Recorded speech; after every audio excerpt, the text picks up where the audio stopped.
Sobat Tersua, kembali lagi nih di podcast Tersua, tempat seru untuk cerita bersama HMP Ganesha.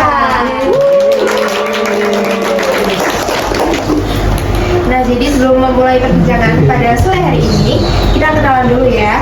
Kenalin nih, aku Natasha dari bidang sosial masyarakat HMP Ganesha Pendidikan Sejarah UNS 2025 yang akan menemani podcast pada sore hari ini. Nah, tentunya aku nggak sendirian nih, aku bersama Mbak Dewi. Mungkin jadi Mbak Dewi bisa kenalan terlebih dahulu. Oke, terima kasih Natasha. Sebelumnya terima kasih atas kesempatannya. Kenalin, aku Dewi Dara Puspita dari bidang akademik HMP Ganesha 2025. Kembali lagi di podcast Tersua episode ke-19 ya. Kali ini spesial edisi Berkartini, membawa terang di era modern gitu. Jadi sesuai temanya hari ini kita akan membahas soal Kartini dan perjuangan kaum perempuan gitu. Wah, tentunya menarik banget nih ya topik podcast pada episode kali ini. Dan pastinya kita juga bakalan ada bintang tamu yang gak kalah menarik dan juga tidak diragukan lagi. Kira-kira siapa nih bintang tamu yang dimaksud sangat menarik itu? Pada penasaran gak sih? Penasaran? Oke, jadi bintang tamu guest kali ini adalah Bu Yasmin.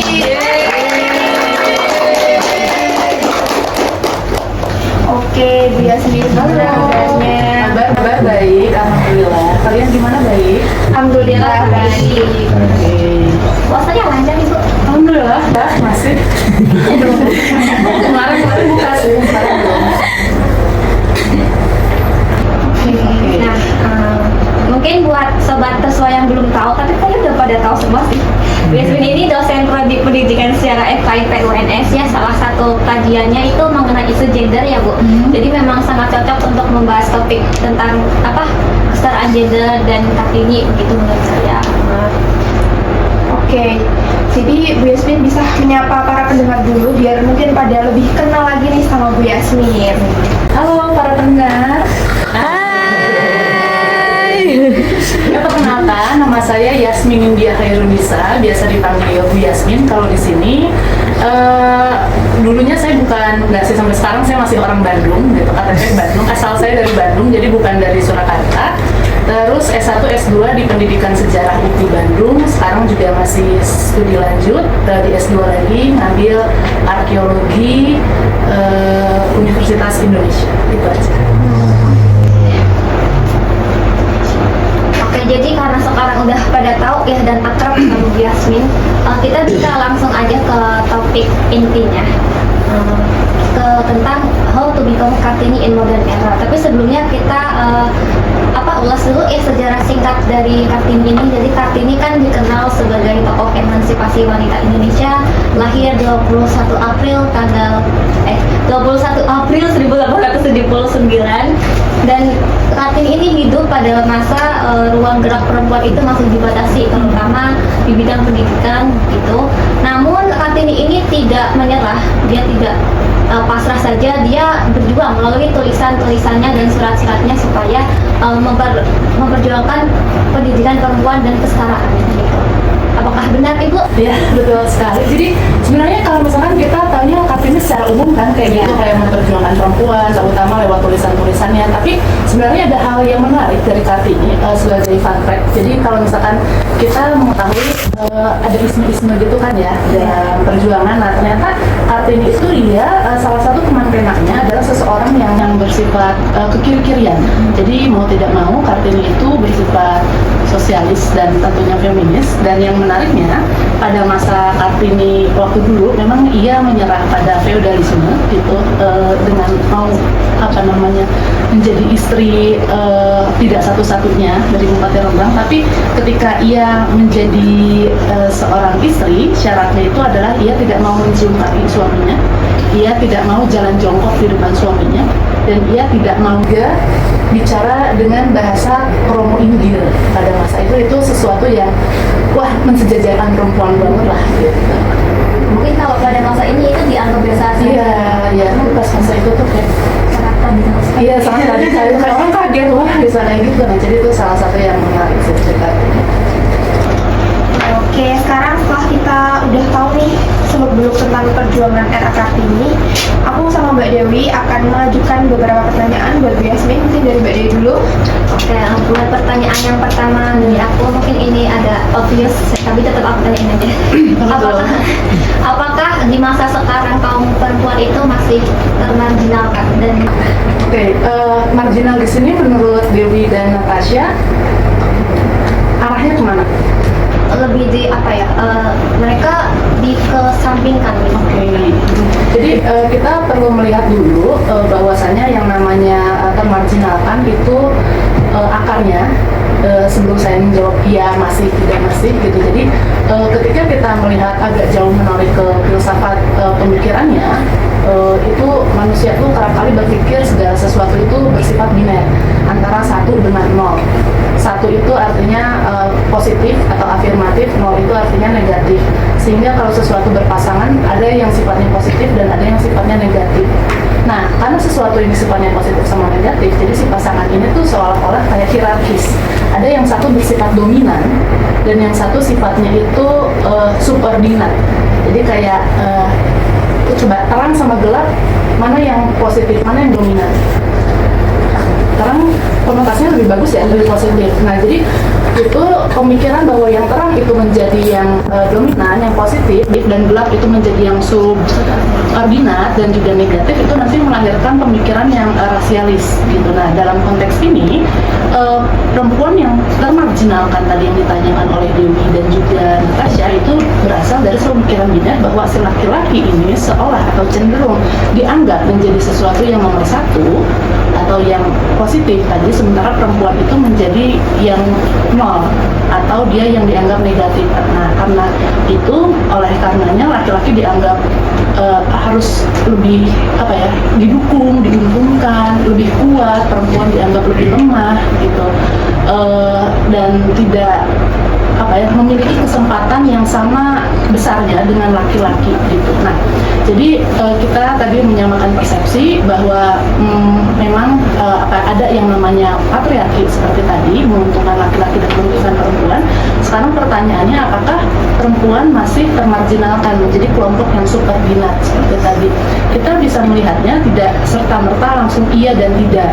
Saya tidak mau juga terjebak dalam sesuatu yang sifatnya biner. Kita bisa melihat dari mungkin lokus dan juga skop atau bidang ya. Misalkan kalau kita lihat di di perkotaan gitu, yang cenderung kota besar, kita bisa melihat ada kecenderungan di mana memang perempuan tidak semarginal kalau kita melihat di daerah-daerah yang non perkotaan gitu. Contohnya misalnya kayak di kantor-kantor mulai banyak juga kan kayak direktur atau direksi perempuan yang menempati kedudukan yang tinggi gitu, dan dia dilihat secara kualitasnya by meritokrasinya jalan. Jadi memang secara individu dia bagus, dia dilihat laki atau perempuannya, maka dia jadi pemimpin, jadi atasan kayak gitu. Tapi kalau misalkan kita lihat di daerah-daerah, mohon maaf, itu memang masih ada kecenderungan di mana kayaknya laki-laki itu kayak more favorable dibanding dengan perempuan. Contohnya pendidikan, kayaknya orang tua di beberapa daerah itu kalau laki-laki itu lebih disekolahin lah dibanding perempuan. Kayak perempuan ngapain sih sekolah tinggi-tinggi gitu kan, ya suka dianggap kayak gitu. Dan hal itu tuh sampai sekarang aja itu tuh masih terjadi gitu. Itu kalau kita lihat dari segi lokus atau tempat gitu. Tapi juga kita bisa lihat marginalisasi ini ada atau tidak dari beberapa bidang. Misalkan kayak di bidang pendidikan atau pengetahuan di sejarah lah. Kayak teman-teman berapa banyak sih lihat tokoh-tokoh yang diangkat dalam sejarah tapi dia perempuan? Kayaknya bisa dihitung jari kalau ditimbang yang laki-laki. Betul kan, kayaknya laki-laki lebih banyak itu kan ya, karena di situ memang ada semacam penempatan laki-laki itu lebih wah gitu loh di ruang publik seperti itu. Atau misalkan ke museum-museum gitu, kayaknya kalau di museum-museum tuh juga banyaknya ditampilkannya tuh diorama laki-laki gitu, atau enggak tentang laki-laki, laki-laki ditaruhnya di tengah, ada perempuan tapi ditaruhnya di belakang, atau bahkan perempuannya nggak ada. Nah, jadi kita bisa lihat bahwa to some extent dalam kadar-kadar tertentu memang perempuan pada hari ini masih termarginalkan seperti itu. Nah, yang kedua ya guys, apa sih perbedaan tantangan yang dihadapi perempuan di masa Kartini dan di masa sekarang ini yang notabene itu sudah di zaman modern dan juga lebih terbuka terhadap pemikiran-pemikiran feminisme. Oke. Kalau misalkan kita lihat dalam konteks waktu masa lalu ya, tantangan di masa Kartini itu kan contohnya hak-hak dasar yang kita anggap hak dasar ya, kayak misalkan dalam bidang pendidikan, kesempatan yang setara di ruang publik itu kan sesuatu yang sifatnya dasar. Tapi dulu tuh bahkan sampai sekarang sih ya, yang tadi ada soal pendidikan, tapi dulu tuh kayaknya lebih intens gitu. Atau enggak perempuan yang hadir di ruang publik, kayaknya dulu kalau perempuan kerja tuh aneh banget gitu loh, kayaknya memang harus di rumah aja gitu. Bahkan mungkin kalian nonton film Gadis Kretek, dia kan nggak boleh ngeracik apa tuh namanya, ngeracik apa dia boleh ngeracik. Iya betul. Apa sih aromanya, rasanya gitu kan, ini bukan tempat perempuan. Katanya itu kan settingnya tahun 60-an gitu ya, dan itu bukan di zaman Kartini dan itu masih ada, dan ternyata hal-hal seperti itu juga masih ada. Jadi kita bisa melihat perbedaan tantangannya itu yang kalau dulu memang hak-hak dasar. Sekarang hak dasar itu tentang pendidikan atau kesempatan di ruang publik memang sudah terpenuhi ya. Maksudnya kayak intensitasnya sudah lebih rendah gitu dibanding yang dulu, tapi tetap itu menjadi PR kita sampai hari ini. Itu soal yang hari ini adalah intensitas tentang perempuan dan kesempatannya di ruang publik, perempuan dan pendidikan. Lalu juga saya pikir salah satu yang penting itu melawan suara-suara yang suka julid ya, karena masih ada gitu secara kultural kan, kayak ada aja orang yang kayak ngapain sih perempuan, kayak jangan gitu dia mah perempuan soalnya jangan bikin, suka ada aja yang kayak gitu. Jadi kayak apa yang menegasikan kualitas seseorang karena jenis kelaminnya, karena dia laki-laki atau karena dia perempuan. Jangan gitu. Misalnya saya ganti deh jenis kelamin dengan suku gitu, jangan kayak gitu, dia mah suku gitu. Kesel nggak? Sama dong, laki-laki sama itu kan identitas ya, maksudnya laki-laki sama perempuan juga jangan kayak gitu, dia mah perempuan soal kan apa sih ya, kalau dia bisa ya kenapa enggak gitu. Jadi hal kayak gitu sih, suara-suara kayak gitu itu masih perlu kita berupa tantangan saat ini. Jadi kalau yang saat ini tuh lebih ke intensitasnya perlu di ini lagi ya, yang enggak, maksudnya yang intensitas untuk ada di ruang publik dulu kan memang sangat kental gitu, sekarang tidak sekental itu, tapi tetap menjadi PR bersama sih menurutku. Memang mungkin itu ya, tadi ada ya suara-suara julid gitu ya. Ada.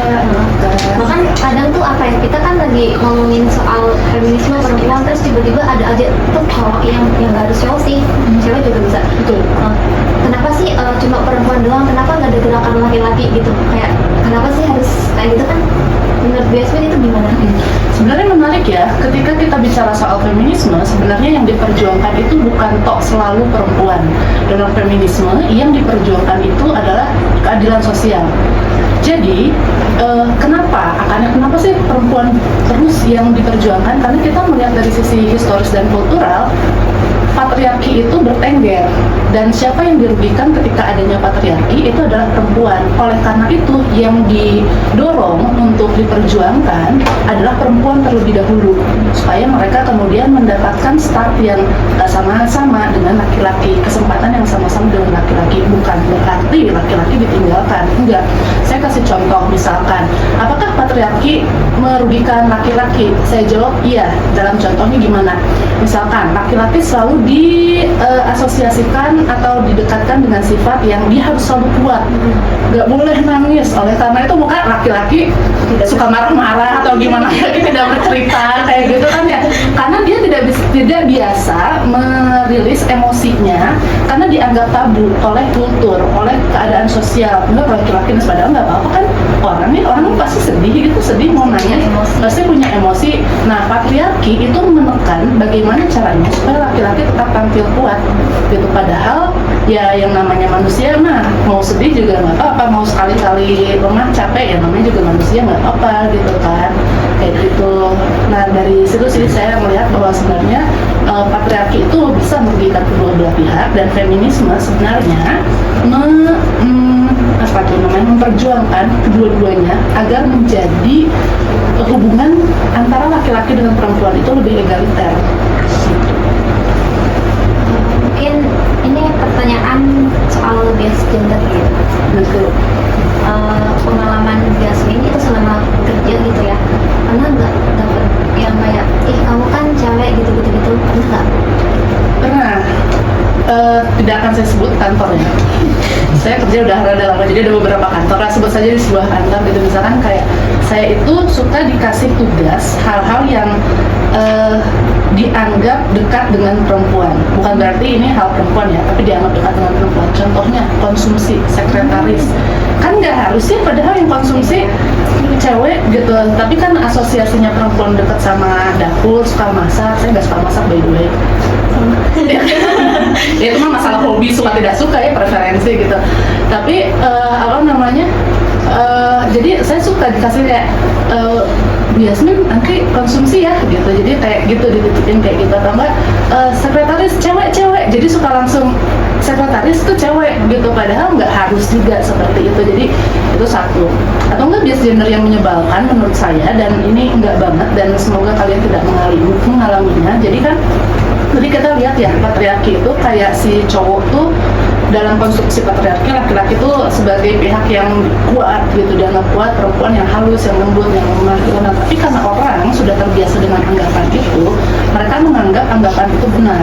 Dan ketika seseorang merasa kuat, dia itu rentan biasa terjadi abuse of power abuse, penyalahgunaan kekuatan atau kekuasaan gitu. Nah, laki-laki yang mereka ngerasa lebih daripada perempuan, mereka itu bisa memperlakukan perempuan seenaknya, termasuk tangannya suka kemana-mana gitu loh. Ngerti nggak sih? Jadi itu kan enggak banget ya dalam dunia kerja.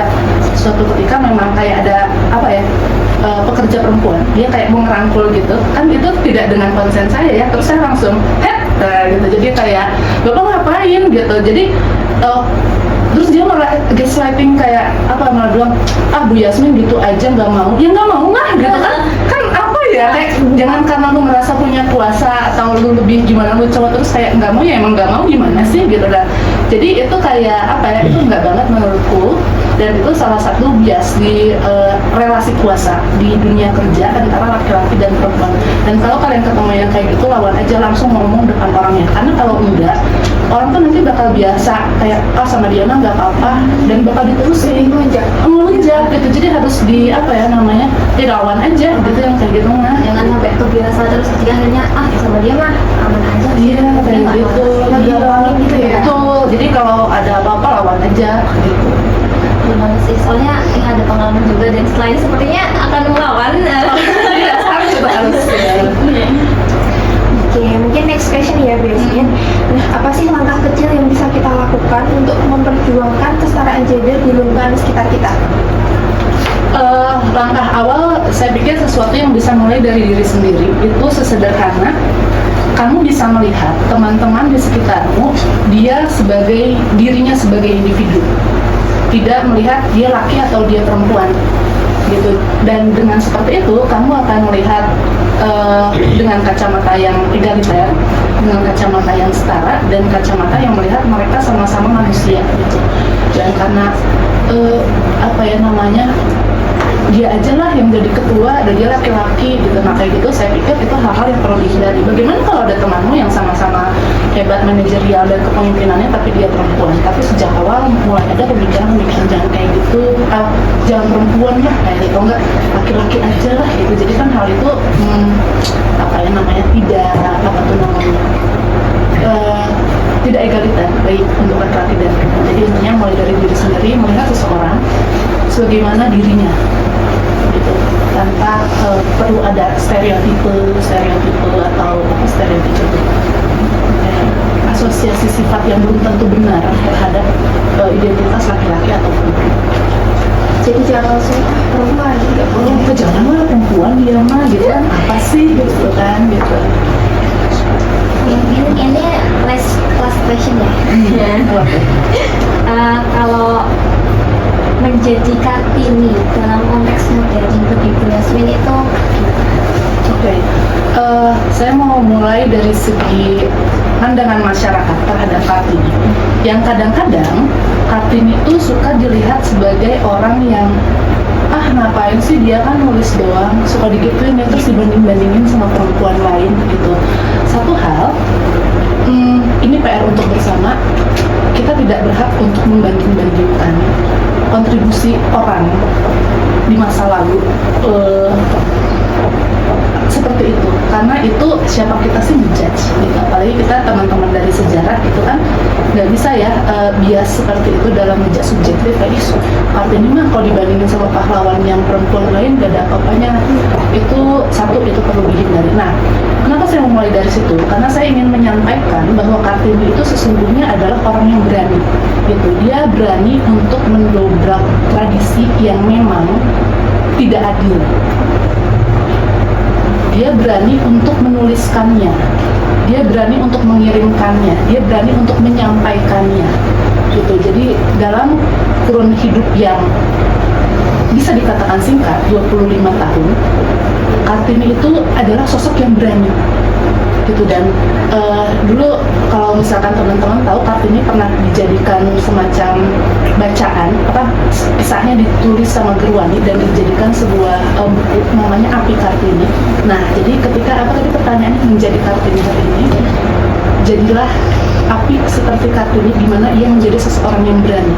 Kartini yang suka digambarkan lemah lembut, berkebaya, di mana kita setiap bulan April harus pakai kebaya terus kayak lenggak-lenggok.